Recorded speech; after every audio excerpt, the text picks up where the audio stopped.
A lottery ticket. Folded in half, then in half again, soft at the crease. 19 years old, never scratched. You don't notice the garage first, or the two cars parked outside it, or the fact that you haven't checked a bank balance out of fear in over a decade. You notice the smell of cut grass, then a voice behind you. Derek. Same grin, same walk. Heavier now, but you'd know him anywhere. He looks at the house, then at you. Look at this place, he says. Half a smile, half something else. You smile back, but you don't feel like celebrating yet, because you remember another summer. A folding table outside a warehouse in Reno. Two guys in the same polo shirts, same clipboard, same manager reading off the same speech about opportunity. You made $11 an hour. So did Derek.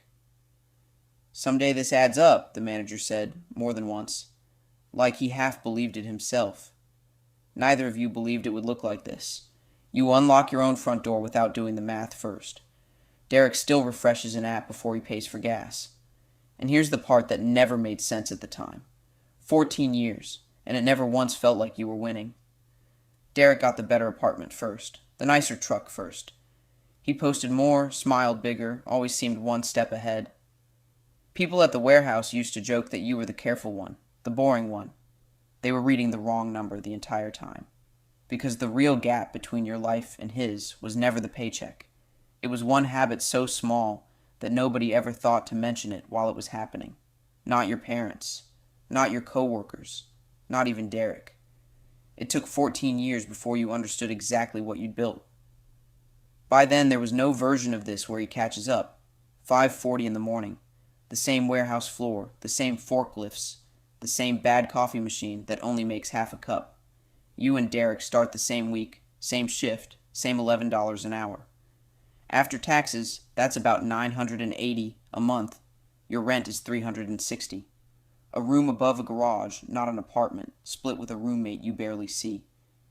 The bus fare is $52, and you buy the pass on the first of the month no matter what's left over. That spring you open your first checking account. The teller slides a form across the counter and mentions something about a minimum balance. You nod like you understood. 3 weeks later you didn't. $9 comes out before your paycheck clears, some subscription you forgot about. The bank calls it an overdraft.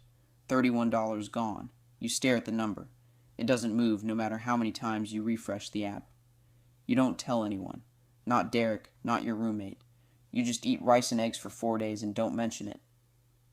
Derek texts on a Friday. Pool hall, then food, then who knows. You already know how the night ends. You've seen it end that way before. $20 gone before midnight. You say you can't. He says, come on, you always say that.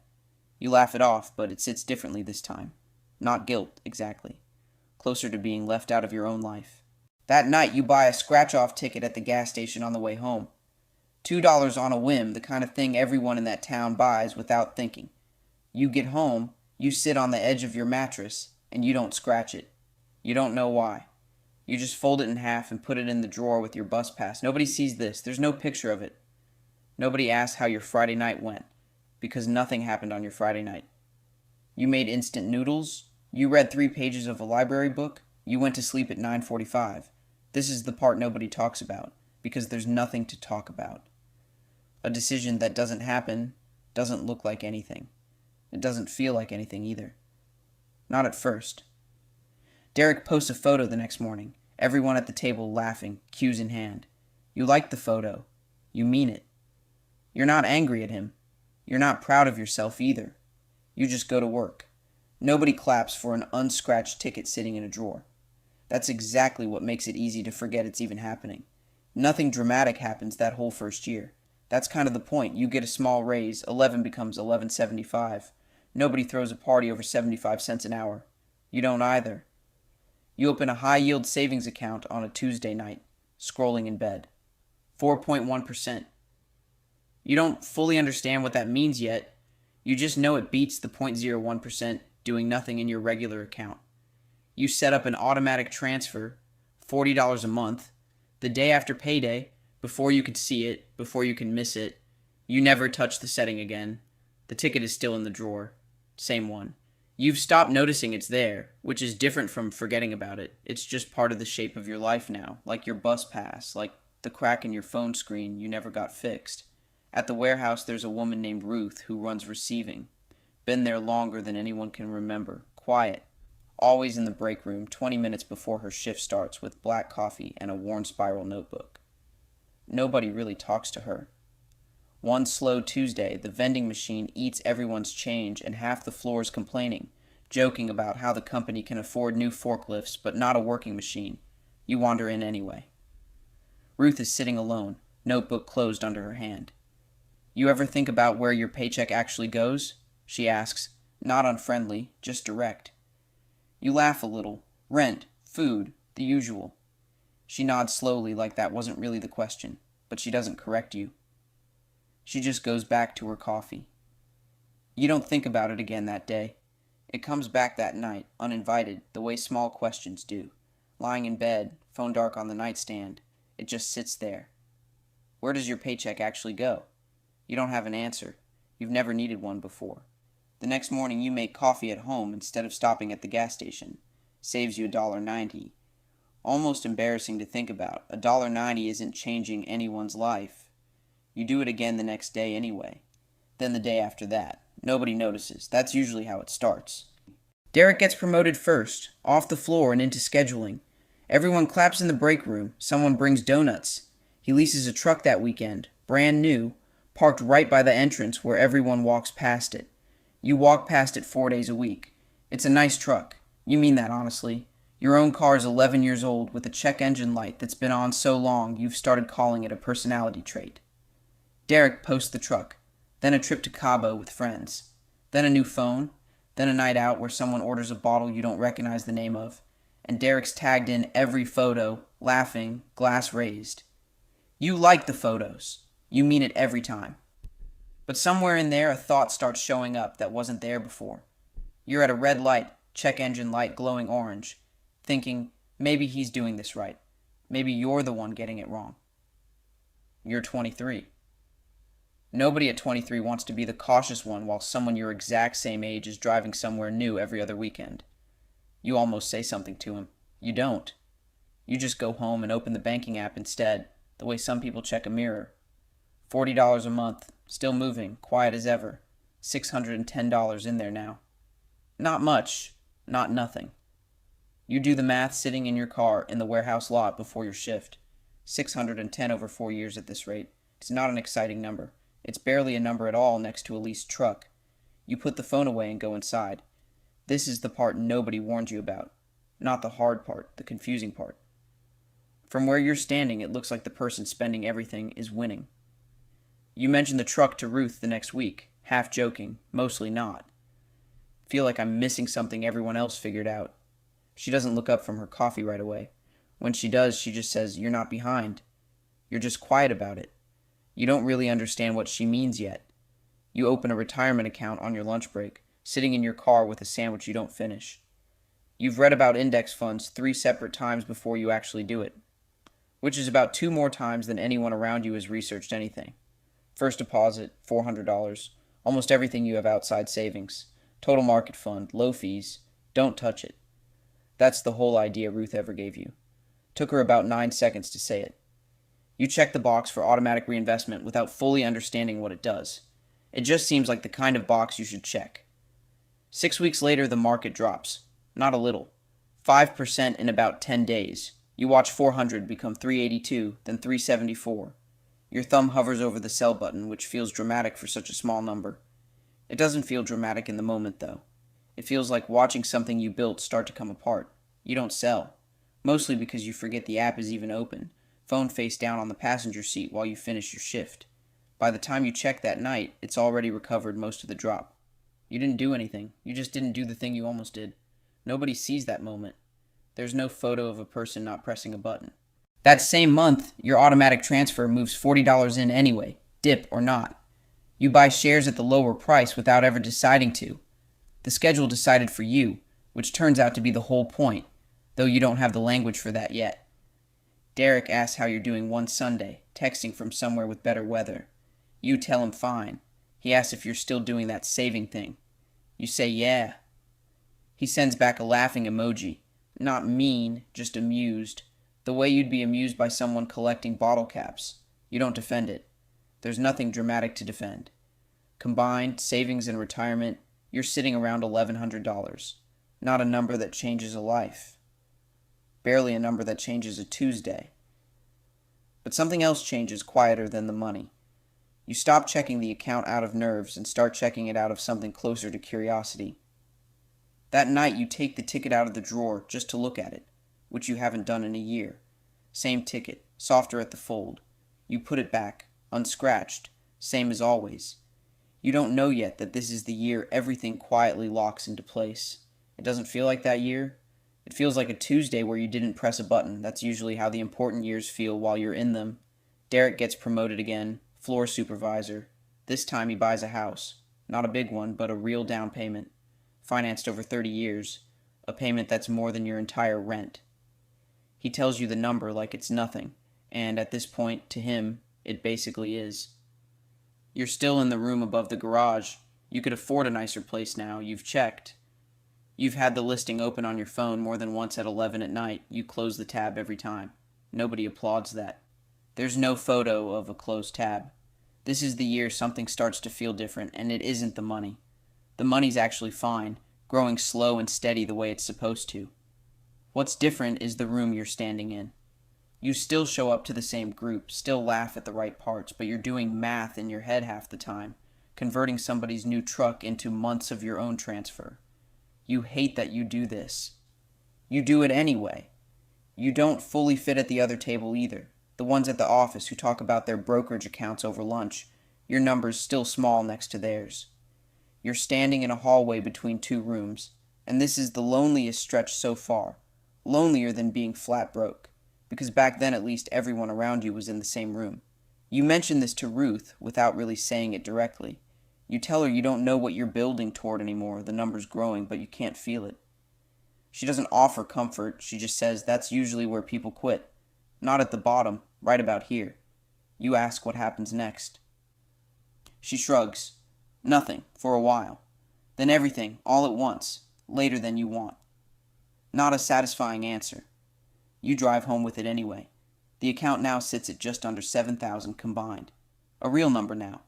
Also nowhere near enough to feel like anything. You go to bed without an answer, and you get up the next morning and make coffee at home anyway, because at this point it isn't a decision anymore. It's just who you are when nobody's watching, which you're starting to suspect might be the only version of you that actually counts. Same bar as always for your birthday. Same group, mostly.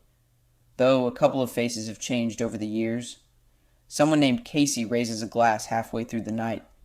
Finally got approved for the boat, he says. 41,000. Everybody cheers. Someone asks about the interest rate, and he waves it off, laughing, like the rate is a technicality that doesn't apply to him. You raise your glass too. You mean it, mostly. You're not sitting there resenting Casey's boat.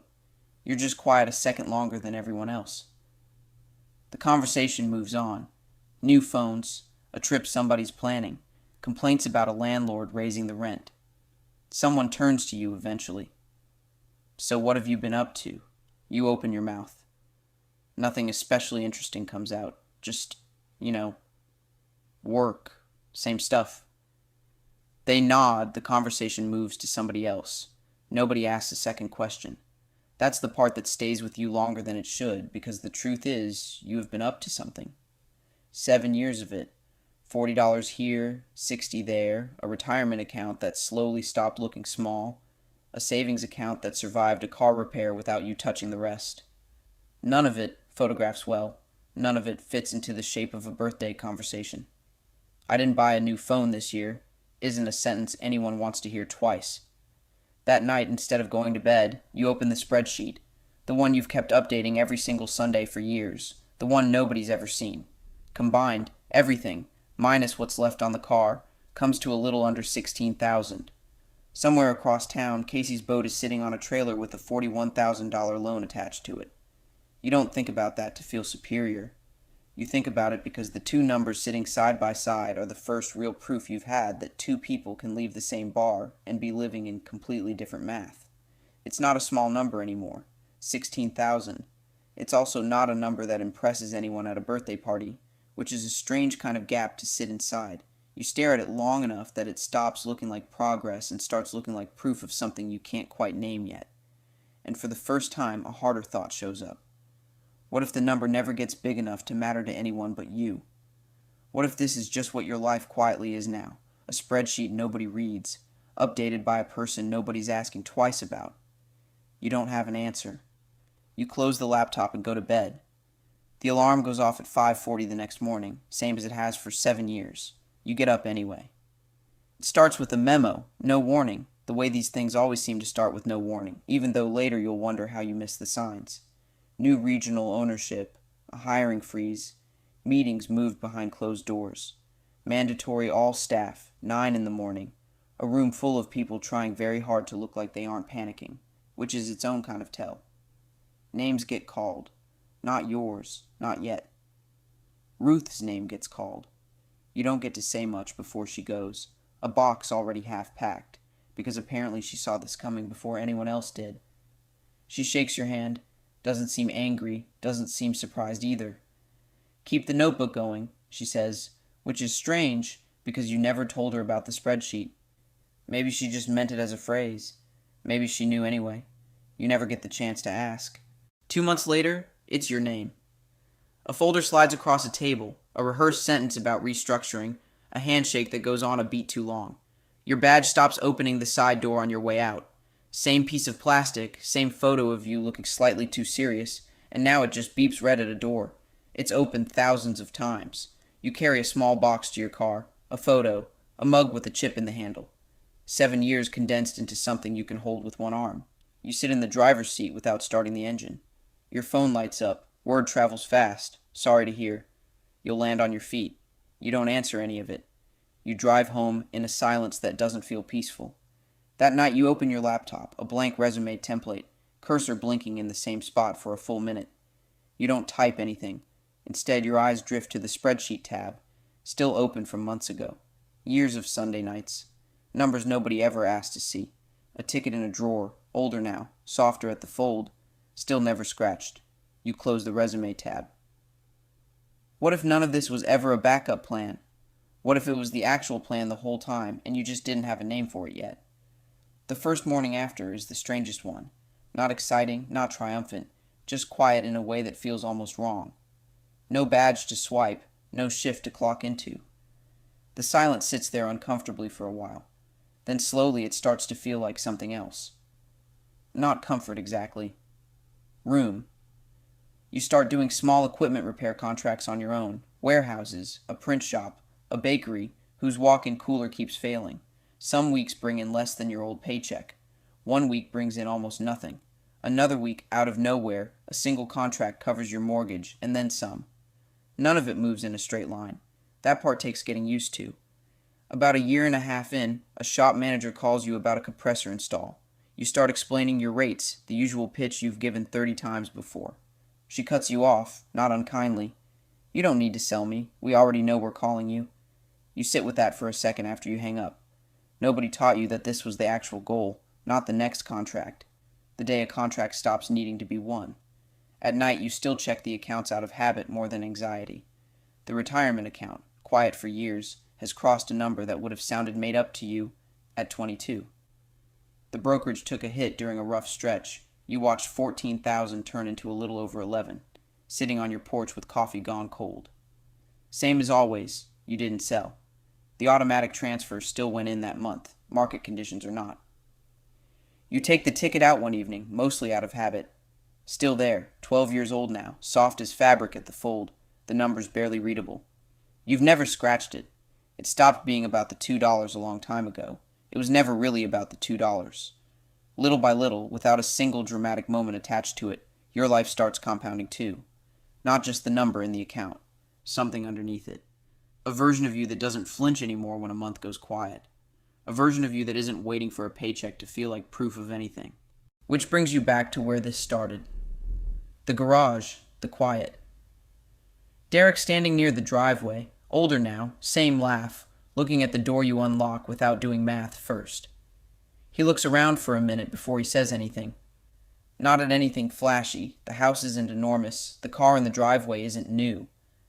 But he notices the home office through the window. The calendar on the wall with entire weekdays left empty on purpose. The fact that it's a Tuesday afternoon and you're both just standing here in no hurry, like Tuesday doesn't belong to anyone else right now. I don't get it, he finally says, not unkind. Just tired in the way people get tired of a question they've been asking themselves quietly for years. Neither did I, you tell him. Not for a long time. He shakes his head. We started in the same place. Same $11 an hour. I made more than you, most years if you count the promotions. I bought the stuff we used to talk about buying, the truck, the trips. So when did it flip?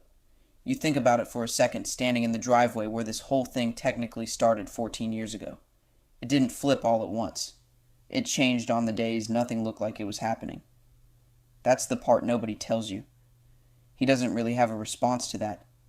He doesn't need one, because for the first time since he pulled up, he's not looking at the house anymore. He's looking backward, the way you used to look at his posts online at 23, at 27, wondering if you were the one getting it wrong. Later that night, after he's gone, you take the ticket out of the drawer, the way you have hundreds of times without thinking about it. It's soft now, almost fabric. 14 years old, never scratched. You never really needed the $2. That was never the point of keeping it. The point was smaller than that and bigger than that, both at once. It was proof, every single day, that you could decide something and actually keep the decision. Nobody ever saw you make it. Nobody ever needed to. People think getting ahead happens the moment the number finally gets big enough to notice. It doesn't. By the time it's visible to anyone else, the person who could actually hold on to it had already been built. Quietly, over years nobody was watching. People rarely notice an ordinary Tuesday. Almost everyone overlooks a coffee you didn't buy at a gas station 11 years ago. Even you stop seeing the years your life looks smaller than everyone else's, until one day it doesn't, and everyone calls it overnight. Nobody remembers the first day you became disciplined. They only remember the day discipline finally became visible. Somewhere right now, in a rented room above a garage in a city nobody's paying much attention to, someone is 20 years old. $11 an hour, a bus pass, a $2 ticket in their hand they haven't decided what to do with yet. They don't know yet what that decision is going to cost them, or what it's going to build. Not in dollars, in years. If you've made it this far, you already know which decision you'd make, so make it before you close this app, not after. Save the first dollar today, and come back tomorrow, because the next story is the one that shows you exactly what to do with it. Maybe this time, they'll fold the ticket instead of scratching it. The alarm is going to go off tomorrow at 5:40 either way. It always does.